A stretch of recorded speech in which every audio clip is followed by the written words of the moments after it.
Station اس راہ پر جو میسر آتا ہے اس اسٹیشن کو کہتے ہیں ورا، الورا، پرہیزگاری۔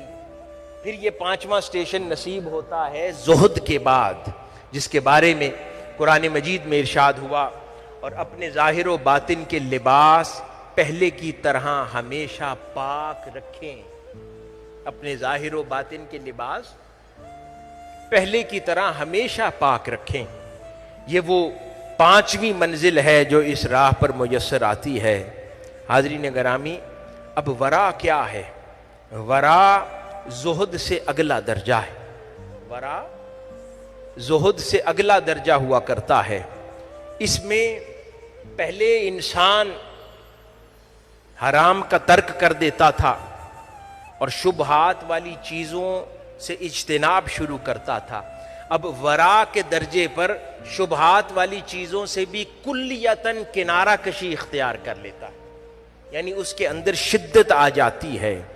اور اس ورا کے لیے کہا جاتا ہے کہ زہد کے راستے کے متقین کی آخری منزل ورا ہے۔ زہد کے راستے کے متقین کی آخری منزل ورا ہے، جبکہ اولیاء صالحین کے سفر کی پہلی منزل ورا ہے۔ متقین کے راستے کی آخری منزل ورا ہے، اور اس سے آگے اولیاء اللہ صالحین کی جماعت میں جب کوئی شامل کر دیا جائے تو ان کے راستے کی پہلی منزل یوں محتاط ہو جانا، احتیاط کرنے والا ہو جانا، اور ورا اختیار کرنے والا ہو جاتا ہے۔ اس ورا کے ذریعے وہ اپنی ذات کا تحفظ کرتے ہیں، اپنے اعمال کا تحفظ کرتے ہیں، اپنے ایمان کا تحفظ کرتے ہیں، اور ان فیوزات و برکات کا تحفظ کرتے ہیں جو ان کو ان کے درجے پر اللہ کے حضور سے میسر آتی ہے۔ پھر جب ان کی ورا دوسرے درجے میں پہنچتی ہے تو یہ وہ درجہ ہوتا ہے، جیسے دنیا کے امور میں نے پہلے بھی یہ لفظ استعمال کیا، دنیا کے امور میں ہم لوگ رسک ٹیکنگ کہتے ہیں نا، جیسے عموماً یہ کہا جاتا ہے جہاں رسک زیادہ وہاں منافع زیادہ، کاروباری زبان میں کہتے ہیں نا کہ جہاں رسک زیادہ وہاں منافع زیادہ۔ اللہ کے دین کے کاموں میں ایسا نہیں ہے، یہاں پر جتنی احتیاط زیادہ اتنا درجہ زیادہ، جتنا کوئی محتاط زیادہ اتنا درجہ زیادہ، یعنی دین کے اندر رسک ٹیکرز پسند نہیں کیے جاتے۔ میرے ساتھ ذرا جملہ دہرائیں، دین کے معاملات میں رسک ٹیکر پسند نہیں کیے جاتے۔ رسک ٹیکر کون ہوتا ہے؟ جو دین کی حدود کے ساتھ کھیلتا ہو اور تھوڑا سا بے نیازی برتتا ہو کہ کوئی نہیں، حرام تو نہیں ہے نا، وہ حرام کے قریب قریب سے ہو کے آ جاتا ہو، یعنی ان گلی محلوں میں گھومتا پھرتا ہو جن کی دیوار کی دوسری جانب حرام ہو، یعنی اتنے قریب قریب ان حدود میں جاتا ہو، تو اس کو رسک ٹیکر کہتے ہیں۔ کبھی وہاں سے برائی کی ہوا چلے تو بآسانی اس میں مبتلا ہو جائے۔ تو جو زاہد ہوتے ہیں بلند درجے کے اور جو ورا والے ہوتے ہیں وہ لوگ ہوتے ہیں جو ایسی جگہ کے قریب بھی نہیں جاتے، ایسی صحبت کے قریب بھی نہیں جاتے، اپنے ایمان کو کبھی وہ خطرے میں نہیں ڈالتے، اپنے ایمان کو، اپنی عبادات کو، اپنی کیفیات کو، اپنی نسبتوں کو کبھی خطرے میں نہیں ڈالتے۔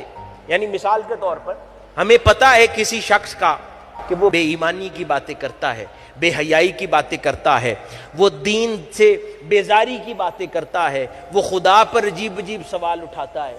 ہمیں پتہ ہے کسی شخص کا وہ قیادت کے بارے میں عجیب سوال کرتا ہے، وہ دین کی کیفیات کے بارے میں شکوک و شبہات کی باتیں کرتا ہے، ہمیں پتہ ہے اس کا۔ ہم اپنے ایمان کو مضبوط سمجھ کر ہمیں کہیں ہمیں کچھ نہیں ہوتا، ہم جا کر اس کی صحبت میں بیٹھیں کہ بھئی ہمارے بیٹھنے سے اس کی اصلاح ہو جائے گی، تو جا کر صحبت میں بیٹھے۔ اس کو رسک ٹیکر کہتے ہیں کہ یہ بندہ رسک لے رہا ہے، اگر ہوا چل پڑی اور یہ ایمان نہ بچا پڑا تو اس کا ایمان بھی غارت ہو جائے گا، اس کے ذہن میں بھی خدا کے وجود پر شکوک و شبہات آ جائیں گے، اس کے ذہن میں بھی آقا علیہ الصلوۃ والسلام کی شان بے فرق آ جائے گا. کچھ لوگ بے نیاز ہوتے ہیں, کہتے ہیں کوئی فرق نہیں پڑتا, فلاں جماعت کی مجلس میں بیٹھ آتے ہیں, ہمیں عقیدے کو کوئی فرق نہیں پڑتا, ہم پختہ ہیں. کس نے آپ کو گارنٹی دی ہے پختگی کی؟ آقا علیہ الصلوۃ والسلام نے فرمایا کہ جب تک تم اپنے قدم جنت کے اندر پہنچے ہوئے کھڑے نہ دیکھ لو, اس وقت تک شیطان کی تدبیروں سے آنکھیں بند نہ کرنا جب تک اپنے آپ کو جنت میں کھڑا ہوا نہ دیکھ لو. اتنا بہکاتا ہے. تو اس لیے رسک ٹیکنگ یہ زاہدوں کا اور ورا والوں کا کام نہیں ہوتا. وہ ایسی جگہوں پر ہی نہیں جاتے جہاں بہکنے کا اندیشہ ہو, وہ ایسے دوست ہی نہیں اپناتے, وہاں اٹھتے بیٹھتے ہی نہیں ہیں جہاں زبان کی غلاظتیں ہوں, جہاں نگاہ کی غلاظتیں ہوں, جہاں سماعتوں کی غلاظتیں ہوں. اپنے ایمان کو کبھی مشقت میں نہیں ڈالتے. یہی دستور ہے, اپنے ایمان کو کبھی آزمائش میں نہ ڈالیں. دوبارہ دہرائیں, اپنے ایمان کو کبھی آزمائش میں نہ ڈالیں. احتیاط کی زندگی, محتاط زندگی گزارا کریں ہمیشہ. اور ایسے دینی امور جس کا نہ پتہ ہو اس کا چھوڑ دینا ہی بہتر. ہو سکتا ہے فتویٰ لینے سے گنجائش کوئی نکل ہی آئے, لیکن چھوڑ دیں تو زیادہ بہتر نہیں ہے.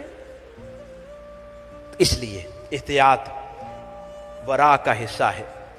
پھر جب یہ درجہ تیسری منزل کو پاتا ہے اور ورا تیسرے درجے میں داخل ہوتی ہے, تو یہ صاحب ورا لوگ وہ ہوتے ہیں جو پھر ہر شے ہی چھوڑ دیتے ہیں.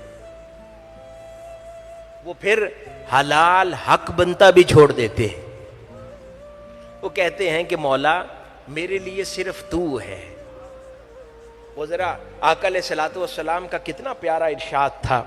جب مال غنیمت تقسیم ہو رہا تھا ایک غزوہ کے بعد, تو اہل مدینہ کے کچھ نوجوان لڑکے انہوں نے دیکھا کہ جو تازہ مسلمان ہوئے ہیں لوگ, ان کو حضور زیادہ عطا فرما رہے ہیں اور ہمارے حصے میں مال غنیمت کم آ رہا ہے. تو کچھ نوجوانوں نے کھڑے ہو کے حضور کی بارگاہ میں سوال کر دیا کہ یا رسول اللہ صلی اللہ علیہ وآلہ وسلم یہ کیا تقسیم ہے؟ تو اس پر آقا علیہ الصلوۃ والسلام نے فرمایا کیا تم اس تقسیم پہ راضی نہیں ہو کہ یہ گھوڑے, اونٹ, مال, زیورات لے کر جائیں اور تم اللہ کا رسول لے کر جاؤ؟ انہوں نے کہا یا رسول اللہ ہم اس تقسیم پر راضی ہیں. تو میں آپ لوگوں سے پوچھتا ہوں کہ اللہ پاک نے کسی کو مال کے انبار دیے ہیں, کسی کو گھر بار دیے ہیں, کسی کو بڑا تاجر بنایا ہے, کسی کو کیا کچھ دیا ہے, کسی کو زندگی کی آسائشیں اور آرام دیے ہیں. کیا ہم اس تقسیم پر راضی نہیں ہونا چاہتے کہ وہ لوگ دنیا کے مال لے جائیں, وہ دنیا کے گھر بار لے جائیں, وہ دنیا کے آرام و سکون لے جائیں, ہمیں اللہ اور اس کا رسول مل جائے, ہمیں آخرت میں آقا علیہ الصلوۃ والسلام کی قربت مل جائے, ہمیں حضور کی محبت مل جائے, ہمیں حضور کی نظر التفات مل جائے, ہمیں حضور کی شفقت و عنایت مل جائے, ہمیں قبر میں حضور کی شناخت اور پہچان نصیب ہو جائے, اور حضور ہمیں پہچانتے ہوں اور حضور کے امتی حضور کو پہچانتے ہوں, ہمیں حضور کی توجہ مل جائے. تو یہ سودا برا ہے نہیں. تو پھر جب کوئی تیسرے درجے پر پہنچتا ہے تو پھر وہ یہ سودا کر لیتا ہے. وہ کہتا ہے کہ دنیا تمہارے لیے, دنیا بنانے والا میرے لیے. دنیا تمہارے لیے, دنیا میں قاسم بن کے آنے والا میرے لیے. وہ ایسی تقسیم پہ راضی ہو جاتے ہیں اور پھر ہر شے کو چھوڑ دیتے ہیں, اپنا حصہ بھی بانٹ دیتے ہیں. ہر آزمائش, ہر تکلیف, ہر تنگ دستی, ہر پریشانی, ہر بیماری کو خوشی سے سینے لگاتے ہیں, کیونکہ وہ اس تقسیم پہ راضی ہو گئے ہوئے ہیں. تو یہ ورا والوں کی کیفیت ہو جاتی ہے جن کو اللہ رب العزت ورا کے درجے عطا فرما